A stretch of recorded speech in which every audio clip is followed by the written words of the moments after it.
When people think of bees, they usually picture one familiar image: a honeybee flying between flowers and returning to a hive full of honeycomb.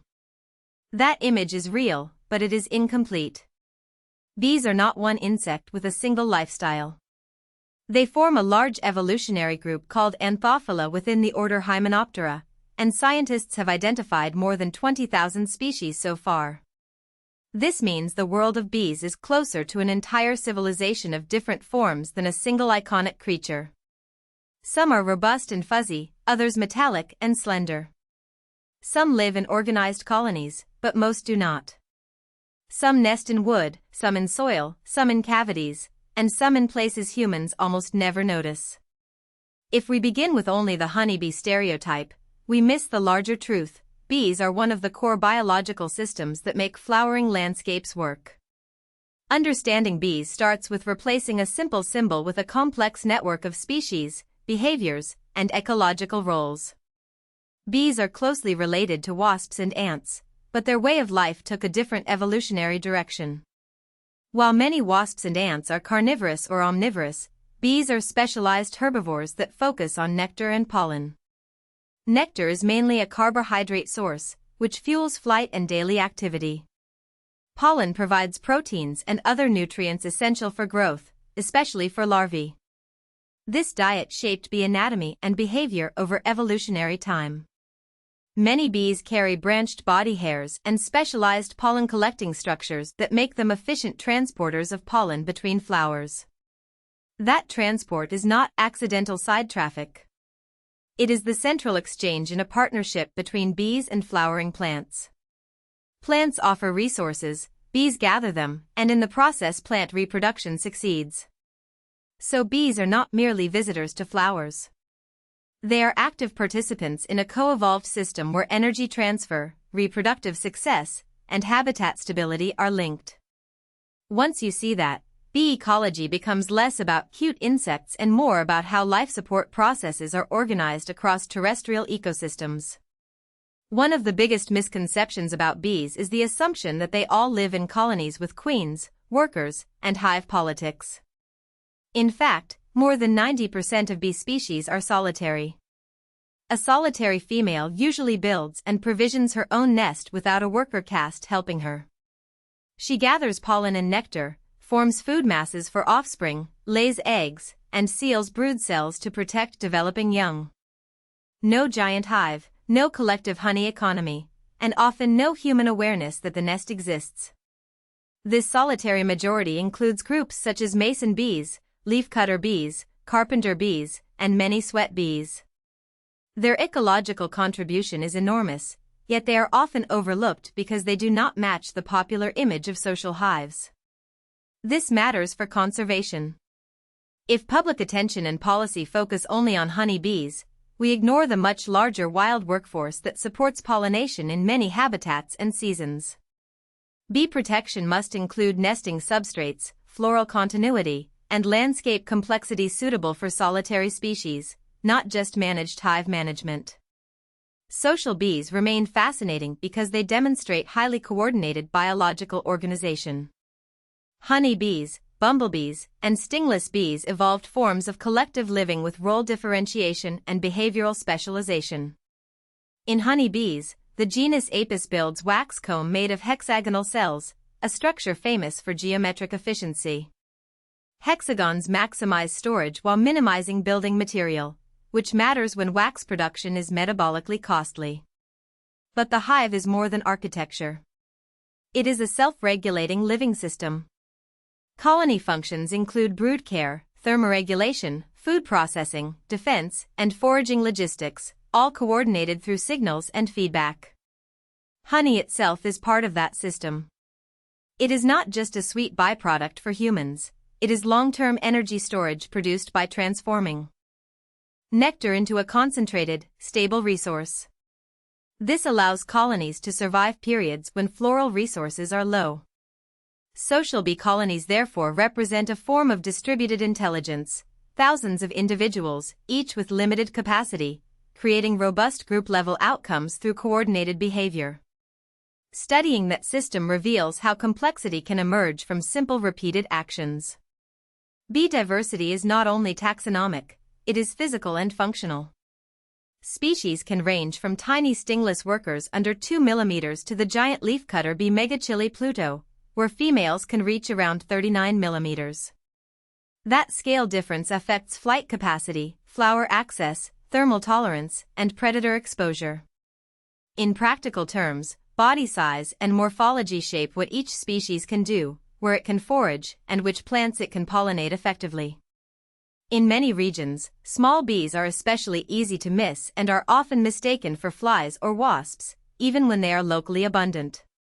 In the Northern Hemisphere, Halictidae, often called sweat bees, are among the most common bees, yet many people do not recognize them. This mismatch between visibility and ecological contribution creates a communication problem. The bees we notice most are not always the bees doing the most work in local ecosystems. Protecting pollination resilience therefore requires attention to the full-size spectrum and behavioral diversity, not just a few familiar species that appear in textbooks, logos, or product labels. Bees operate within food webs and face continuous predation pressure. Birds such as bee-eaters can capture them in flight, while insect predators like dragonflies intercept aerial movement with remarkable precision. Specialized predatory wasps, including bee wolves, hunt bees to provision their own offspring. These interactions are natural and have existed for a long time, so predation itself is not evidence of collapse. In healthy ecosystems, bee populations evolved alongside such pressures and maintained functional stability through reproductive capacity, habitat availability, and resource diversity. The challenge today is cumulative burden. Natural predation now often occurs in landscapes where additional stressors are present, including habitat simplification, reduced floral variety, and other anthropogenic pressures. When multiple stress factors stack together, population resilience can drop. This distinction is important. A bee eaten by a bird in a rich habitat is part of a balanced ecological cycle. The same mortality in an already stressed pollinator community can contribute to broader decline. Understanding bees requires this system's perspective, where context determines whether pressure is absorbable background variation or part of destabilizing trend dynamics. Pollination is often discussed in broad terms, but its mechanics are precise and consequential. Pollination involves transferring pollen in ways that enable fertilization, seed production, and fruit development. Bees are highly effective because their foraging behavior is flower-centric and often repetitive within a plant species during a trip. This can increase reproductive efficiency for many flowering plants compared with random visitation patterns. At ecosystem level, successful pollination supports plant population continuity, genetic flow, habitat structure, and food resources for countless other organisms. At agricultural level, pollination influences both quantity and quality. It can affect fruit set, seed completeness, uniformity, and commercial value. So bee activity is not an optional environmental bonus layered on top of food systems. It is integrated biological labor that many crops implicitly depend on. When bee communities weaken, impacts can appear as lower productivity, greater management costs, or increased dependence on external interventions. Framing pollination as infrastructure helps clarify stakes. Infrastructure can be ignored when it works, but once degraded, recovery is expensive and slow, and disruptions propagate. Through connected systems. As wild bee populations decline in many places, agriculture has increased reliance on managed pollination, especially commercially transported honeybee hives. This response is understandable and often necessary in the short term, but it is not a complete substitute for wild pollinator diversity. Managed honeybees are adaptable and scalable, yet they cannot replicate every niche role played by different wild species with distinct body forms, activity windows, and plant relationships. Some crops and habitats are better served by specific native bees whose behavior aligns with local flowering patterns. Overconcentration on one managed pollinator model can therefore create fragility, similar to relying on a single supplier in a critical supply chain. If that supplier faces disruption, the whole system becomes vulnerable. There can also be resource competition when dense managed colonies forage in landscapes with limited floral abundance. The productive path is not managed versus wild.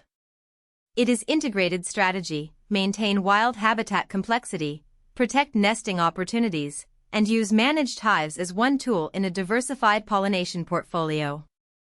Resilience comes from redundancy and functional diversity, not monoculture logic. Human-bee relationships run deep in history.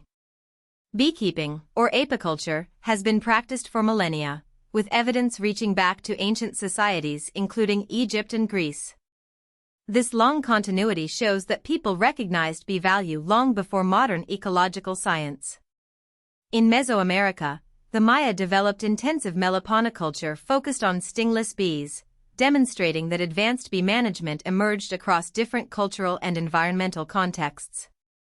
These traditions were practical and symbolic at once. Bees provided material benefits, but they also entered mythology, folklore, visual art, and literature as symbols of order, labor, sweetness, and collective life. Historical perspective matters because it challenges the idea that bee stewardship is a recent trend driven only by modern environmental concern. Instead, it is an enduring human project repeatedly adapted to local knowledge systems and needs. Today's scientific tools add precision in monitoring and management, but they build on a very old pattern: humans learning that cooperation with bee biology can support food systems, social stability, and cultural meaning over long time horizons. So what is the strategic takeaway from all of this? Bees are tiny, but their function scales up to ecosystems, economies, and civilization-level planning. They are diverse, specialized, and deeply integrated with flowering plants. Most are solitary, many are overlooked, and all are part of a pollination network that underpins both biodiversity and agriculture. Social species like honeybees provide powerful models of collective adaptation and valuable managed services, but they are only one part of a broader pollinator mosaic. Effective action therefore requires systems thinking, protecting habitat structure, sustaining floral resources across seasons, preserving wild bee diversity, and deploying managed pollination intelligently rather than as a universal fix. If we continue treating bees as background scenery, we will misunderstand the architecture of terrestrial life and food security. If we treat them as critical biological infrastructure, we can design landscapes and policies that are more resilient, productive, and ecologically coherent. In that sense, the bee question is not only about insects. It is about whether human systems can align with the living processes they depend on. If you found this helpful, please like this video and subscribe for more explainers.